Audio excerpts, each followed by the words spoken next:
নমস্কাৰ সকলোকে মোৰ অন্য এটি ভিডিঅ'লৈ আপোনালোকক স্বাগতম জনাইছোঁ। আজি ফেচবুক পোষ্ট এটিৰ জৰিয়তে মই আপোনালোকক জনাইছিলোঁ যে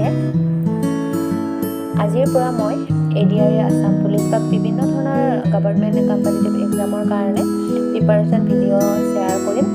সেয়েহে মই লৈছোঁ 2022ৰ পেপাৰ 1 আৰু ইয়াতে প্ৰশ্ন 1 নম্বৰটো আছিলে ভিক্টোৰিয়া মেমৰিয়েল কোন ঠাইত অৱস্থিত। দেখিছে ইয়াতে বিভিন্ন ভাষাত ইংৰাজী, বেংগলী, অসমীয়া সকলোবিলাক ভাষাতে প্ৰশ্নটো আছে। তো আমি বেছি কমফৰ্টেবল হয় অসমীয়া আৰু ইংৰাজী।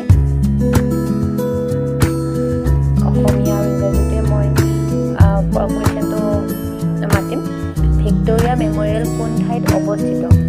The Victoria memorial is situated in, এইটোৰ উত্তৰ হ'ব কলিকতা। 2 নম্বৰ প্ৰশ্নটো আছিলে হিমা দাসে কোনবিধ খেলত অংশগ্ৰহণ কৰে? In which track and field sports does Hima Das participate? ইয়াৰে উত্তৰটো হ'ব option C sprint short distance. 3 number প্ৰশ্নটো আছিলে ডিচেম্বৰ 2021 বৰ্ষত অসম বৈভৱ বঁটা কোনগৰাকী ব্যক্তিক প্ৰদান কৰা হৈছিল?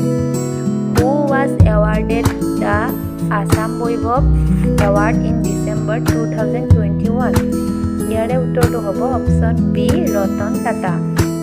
আৰু এইটো প্ৰশ্ন ওলোটাকৈ সুধিব পাৰে যে আসাম বৈভৱ বঁটা ৰতন টাটাই কেতিয়া লাভ কৰিছিলে? তেতিয়া উত্তৰটো হ'ব 2021। কুৱেশ্যন 4 নৰেন্দ্ৰ মোদী ষ্টেডিয়ামখন কোন ঠাইত অৱস্থিত? Narendra Modi stadium is situated in, এইটোৰ উত্তৰটো হ'ব আহমেদাবাদ। আৰু আহমেদাবাদ ষ্টেডিয়ামখন কেতিয়া অপেন কৰা হৈছিলে? 24 ফেব্ৰুৱাৰী 2022। এইটো প্ৰশ্নটো এনেকৈ সুধিব পাৰে যে নৰেন্দ্ৰ মোদী ষ্টেডিয়ামখন কেতিয়া অপেন কৰা হৈছিল? তেতিয়া আমি ক'ব লাগিব 24 ফেব্ৰুৱাৰী 2020।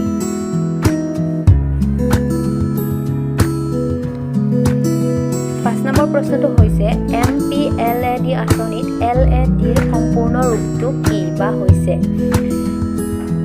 What does LAD stand for in MPLAD scheme?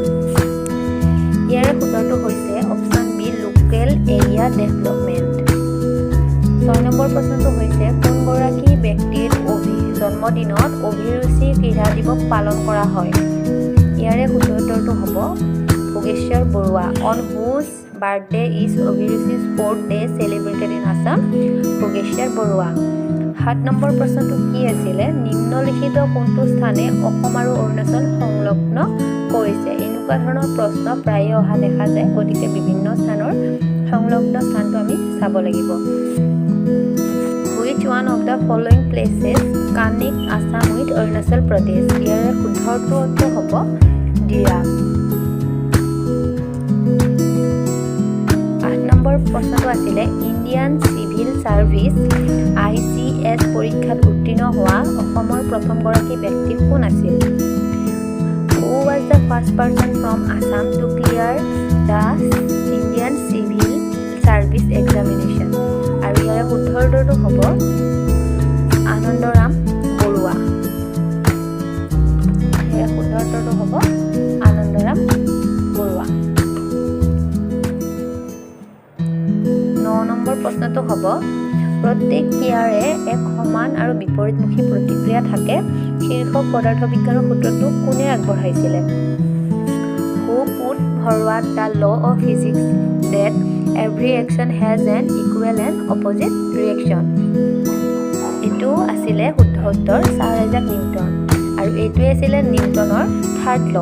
গতিকে প্ৰশ্নটো ওলোটাকৈ সুধিব পাৰে যে নিউটনৰ থাৰ্ড লটো কি আছিলে?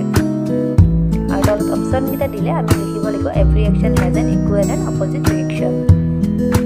10 নম্বৰটো আছিলে জিম্বাৱেৰ ৰাজধানী চহৰখনৰ নাম কি? What is the capital city of Zimbabwe? জিম্বাৱেৰ ৰাজধানী চহৰখনৰ নাম হ'ব হাৰাৰে।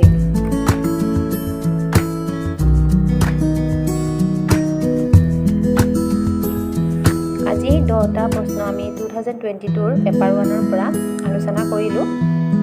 এনেকৈ প্ৰত্যেক দিনে মই চেষ্টা কৰিম যে ভিডিঅ' আপোনালোকলৈ আগবঢ়াওঁ। এনেকুৱা ভিডিঅ'বিলাক পাই থাকিবলৈ মোক ফ'ল' কৰিব আৰু ভিডিঅ'টো ভাল লাগিলে বা প্ৰয়োজন বুলি ভাবিলে আপোনালোকে শ্বেয়াৰ কৰিব পাৰে।